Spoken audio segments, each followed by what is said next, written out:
Om Shanti. Advance party book part 5 आगे continue करते हैं।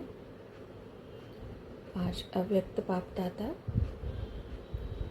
कह रहे हैं, ब्राह्मण बच्चों के साथ जो बाप का वायदा है कि साथ चलेंगे, साथ मरेंगे और साथ जिएंगे, अर्थात पाठ समाप्त करेंगे। ब्रह्मा बाप ने बच्चों के साथ जो कॉन्ट्रैक्ट विश्व परिवर्तन का उठाया है, वह आधे में छोड़ सकते हैं क्या?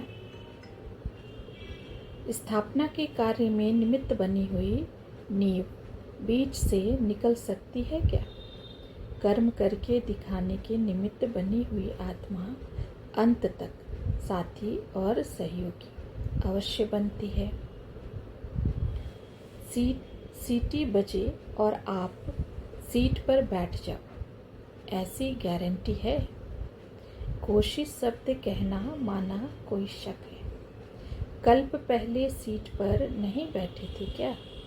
कोई न कोई कुर्सी लेना वह कोई बड़ी बात नहीं है, वह तो प्रजा को भी मिलेगी।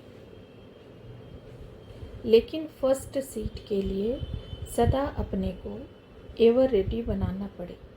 यदि अपनी ही ऐसी स्टेज होगी तो जिनके निमित्त बनेंगे वे कहाँ तक पहुँचेंगे। फिर आगे अव्यक्त बाप दादा के महावाक्य हैं, सीटी बजने का इंतजार वह करेगा जिसका पहले से ही अपना इंतजाम हुआ पड़ा होगा। पहले से ही इंतजाम करना यह है महारथियों की व महावीरों की निशानी। तो एवर रेडी बनने के लिए अभी से ही अपनी ऐसी चेकिंग करो। चारों मुख्य सब्जेक्ट्स को सामने रख अपनी चेकिंग करो। जैसे 4 सब्जेक्ट्स हैं, वैसे ही 4 संबंध भी हैं। अभी ऐसा समय आने वाला है कि जिसमें यदि अव्यक्त स्थिति द्वारा अव्यक्त मिलन का अनुभव नहीं होगा तो बाप के मिलन का, प्राप्ति का और सर्वशक्तियों के वरदान का जो सुंदर अनुभव है उससे वंचित रह जाएंगे। लास्ट स्टेज की तैयारी कराने के लिए बाप को ही समय देना पड़ता है और सिखलाना पड़ता है। क्या होने वाला है अभी इतनी हलचल में नहीं आओ। जब होने वाला होगा तो अव्यक्त स्थिति में स्थित रहने वालों को स्वयं ही आवाज आएगा, टचिंग होगी, सूक्ष्म संकल्प होगा, तार पहुंचेगी या ट्रंक कॉल होगा। समझा? उसको जब लाइन क्लियर होगी तभी पकड़ सकेंगे। जब अव्यक्त मिलन का अनुभव होगा तब तो पहचानेंगे और पहुंचेंगे। संस्कार को दबाना नहीं, संस्कार कर देना, क्योंकि समय को आपको समीप लाना है। आपके एडवांस पार्टी की विशेष आत्माएं और बाप सूक्ष्म वतन निवासी इंतजार कर रहे हैं। तो आप उन्हों को डेट देंगे या कहेंगे वेट एंड सी। इसके लिए हर एक अपने रहे हुए संस्कारों का संस्कार कर लो तो समय समीप आ जाएगा। अच्छा, आपने वायदा निभाया, आप भी अपना वायदा निभाना। अब है advance party, advance stage, advance जन और 3 लोग। फिर advance party, advance stage, advance जन और अव्यक्त वतन एवं मधुवन।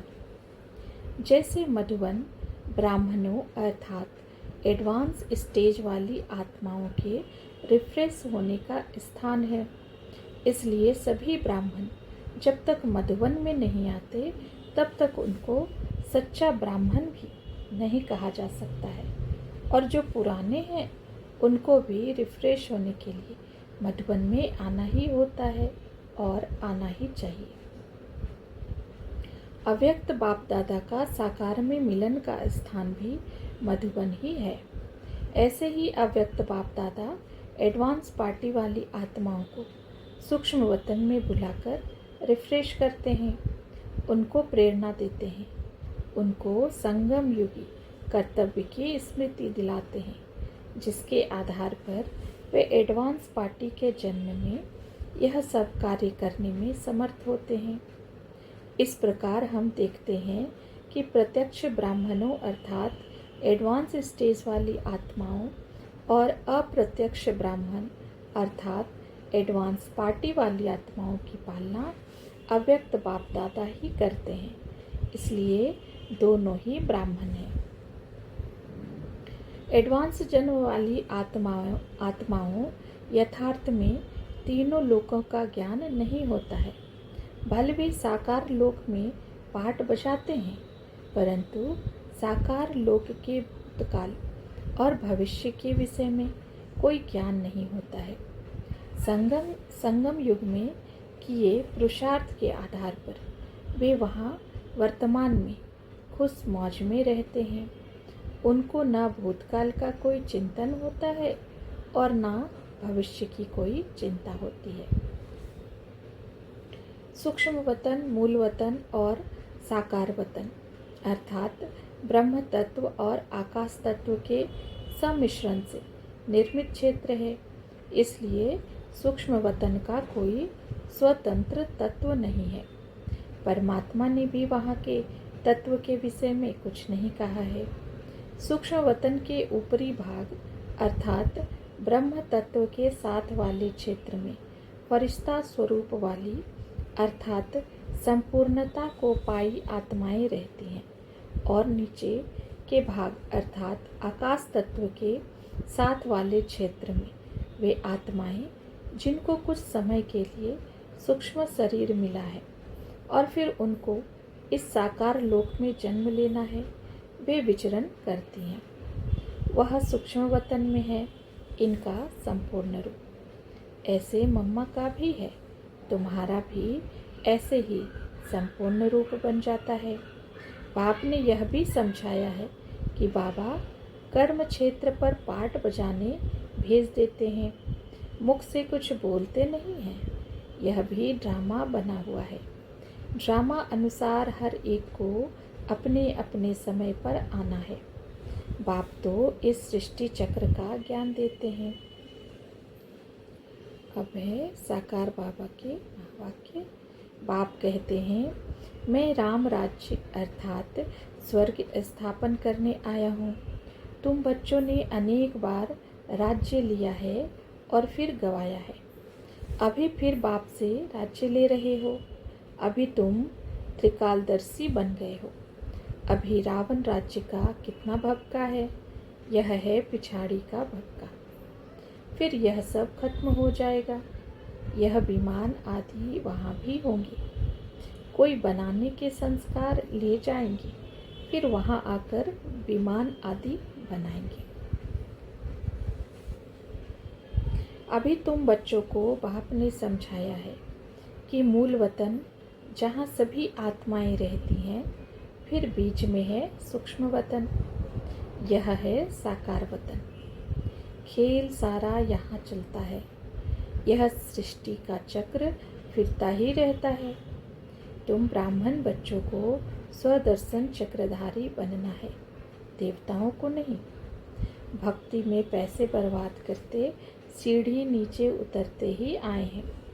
अभी बाप आते हैं तो सबकी चढ़ती कला होती है। यह highest authority almighty God fatherly government है, साथ में धर्मराज भी है। बाप को ना जानने के कारण ही पतित बन पड़े हैं। तमो प्रधान भी बनना ही है। फिर जब बाप आते हैं तब आकर सभी को सतो प्रधान बनाते हैं। आत्माएं निराकारी दुनिया में बाप के साथ रहती हैं, फिर यहाँ आकर पाठ बजाते सतो रजो तमो प्रधान बनती हैं। आगे साकार बाबा के महावाक्य हैं। Advance party, advance stage, advance जन्म और संपूर्णता। संपूर्णता की स्थिति क्या है, उसकी निशानियाँ क्या है, वह कब और कहाँ होती है, इन सब बातों पर विचार करना अति आवश्यक है। संपूर्ण आत्मा की स्थिति और अनुभूति क्या होती है, वह भी विचार करना अति आवश्यक है। तभी हम संपूर्ण बनने का यथार्थ रीति पुरुषार्थ कर सकेंगे और वर्तमान जीवन में संपूर्णता की अनुभूति कर सकेंगे और दूसरों को भी करा सकेंगे, जो संगम युग की परम प्राप्ति है। यथार्थ रीति में तो आत्मा की संपूर्णता की स्थिति परम धाम में ही होती है, परंतु वहाँ आत्मा को उसकी कोई अनुभूति नहीं होती है, क्योंकि अनुभूति आत्मा को तभी संभव है जब वह देह के साथ है। इसलिए संपूर्णता की अनुभूति अभी संगम पर, जब आत्माओं को सदा संपूर्ण परमात्मा आकर संपूर्णता का ज्ञान देते हैं और आत्माओं को उसका अनुभव कराते हैं तथा आत्माओं को संपूर्णता के लिए पुरुषार्थ कराते हैं। साकार लोक में आत्मा की संपूर्णता की स्थिति परम धाम से आकर देह में प्रवेश करते समय और वापस परम धाम जाते समय ही होती है। जब तक आत्मा सूक्ष्म वतन में है तब तक भी 100% संपूर्ण नहीं कहा जा सकता है। बाबा ने कहा है कि आत्मा जब संपूर्ण बन जाती है तो परम धाम चली जाती है। बाबा ने कहा है संपूर्ण श्री कृष्ण को ही कहेंगे, लक्ष्मी नारायण को भी नहीं, क्योंकि देह में प्रवेश करने से ही आत्मा की कलाएं गिरनी आरंभ हो जाती है और संगम पर परम धाम जाने के समय तक आत्मा में ऐड होता रहता है, अर्थात आत्मा चढ़ती कला में रहती है। अव्यक्त स्वरूप ब्रह्मा बाबा के विषय में संदेशियाँ जो अनुभव सुनाती है उसमें सुनाती है कि जब साकार बाबा अव्यक्त हुए थे उस समय के बाबा के सूक्ष्म वतन के फीचर्स की चमक और वर्तमान की चमक में अंतर है। अभी चमक बहुत बढ़ गई है। वैसे भी बुद्धि से विचार किया जाए तो ब्रह्मा बाबा वतन से जो सर्विस कर रहे हैं उसका उनको फल तो अवश्य मिलेगा, इसलिए उसके फलस्वरूप उनकी आत्मा में जरूर कुछ ऐड होता है। जब आत्मा 100% संपूर्ण बन गई तो उसमें ऐड होने की कोई मार्जिन ही नहीं रहती है। जैसे शिव बाबा के लिए कहेंगे कि उनमें कोई प्लस माइनस नहीं होता है, क्योंकि उनको अपनी स्थूल या सूक्ष्म देह नहीं है। जो आत्मा 100% संपूर्ण है उसको किसी प्रकार के संकल्प करने की भी आवश्यकता नहीं है। जैसे शिव बाबा कहते हैं, मैं जब देह में आता हूँ तो ड्रामा अनुसार जो जिस समय बोलना होता है वह बोलना आरंभ हो जाता है। उसके लिए मुझे कोई संकल्प नहीं करना होता है। संपूर्ण आत्मा पूर्ण साक्षी होती है, इसलिए उसको इस जगत की कोई घटना प्रभावित नहीं करती है। ब्रह्मा बाबा की वाणी को देखें तो वतन में जाने के समय की वाणी की अपेक्षा वर्तमान की वाणी में अधिक साक्षीपन की अनुभूति होती है। संपूर्ण या संपूर्णता के निकट पहुंची आत्मा के सानिध्य से अन्य आत्माओं को अपनी संपूर्ण स्थिति का साक्षात्कार होता है, क्योंकि संपूर्ण आत्मा एक दर्पण का काम करती है। उसके वाइब्रेशन इतने शक्तिशाली होते हैं कि वे अन्य आत्माओं को भी अल्पकाल के लिए उनकी संपूर्ण स्थिति का अनुभव करा देते हैं, जिससे वे आत्माएं भी संपूर्णता के लिए पुरुषार्थ की प्रेरणा लेते हैं। यह जो रिद्धि सिद्धि आदि सीखते हैं वह मेरा काम नहीं है। जिससे मनुष्य किसको दुख देवे वह कामनाएं मैं पूरी नहीं करता हूँ, वे पूरी करना रावण का काम है। अभी सब बच्चे पुरुषार्थी हैं। अभी तक 16 कला संपूर्ण कोई बना नहीं है। जब तक विनाश हो तब तक पुरुषार्थ चलना ही है। किसकी भी ताकत नहीं जो कहे कि मैं 16 कला संपूर्ण बन गया हूँ। अभी कोई बन ही नहीं सकता। आगे साकार बाबा के महावाक्य है, भल कोई रात दिन योग का पुरुषार्थ करने लग जाए, परंतु अभी कोई 16 कला संपूर्ण बन नहीं सकेगा। वह अवस्था अंत में ही होगी। इस समय कोई कर्मातीत बन जाए तो शरीर छोड़ना पड़े, सूक्ष्म वतन में जाकर बैठना पड़े। मूल वतन में तो जा नहीं सके। मूल वतन में पहले जब ब्राइड ग्रूम जाए तब तो ब्राइड्स जाएंगी। यह सब समझने के लिए बुद्धि कितनी दूरादेशी चाहिए। जब स्वयं संपूर्ण हो जाएंगे तो कार्य भी संपूर्ण होगा कि सिर्फ कार्य ही संपूर्ण होगा। एडवांस पार्टी का क्या कार्य चल रहा है? वे आप लोगों के लिए सारी फील्ड तैयार कर रहे हैं। उनके परिवार में जाओ ना जाओ, लेकिन जो स्थापना का कार्य होना है उसके लिए वे निमित्त बनेंगे। कोई पावरफुल स्टेज लेकर निमित्त बनेंगे। ऐसे पावर्स लेंगे जिससे स्थापना के कार्य में मददगार बनेंगे। अब आगे है अव्यक्त बाप दादा के महावाक्य। एडवांस पार्टी वाले जब वतन में आते हैं तो पूछते हैं कि कब मुक्ति का गेट खोलेंगे, किसको खोलना है। आप सभी मुक्ति का गेट खोलने वाले हो ना। आपका संपूर्ण बनना अर्थात मुक्ति का गेट खुलना।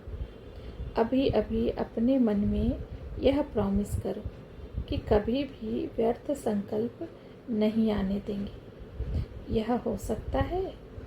इस दिवाली पर यह एक दृढ़ संकल्प करना, जिन्होंने हाथ उठाया है वे तो स्वाहा करना ही। मन में दृढ़ संकल्प करना कि एक भी मेरे से भारी नहीं हो, सब हल्के रहे। बाप समझते हैं कि इस संकल्प से गेट का दरवाज़ा खोलने के लिए जल्दी तैयार हो जाएंगे।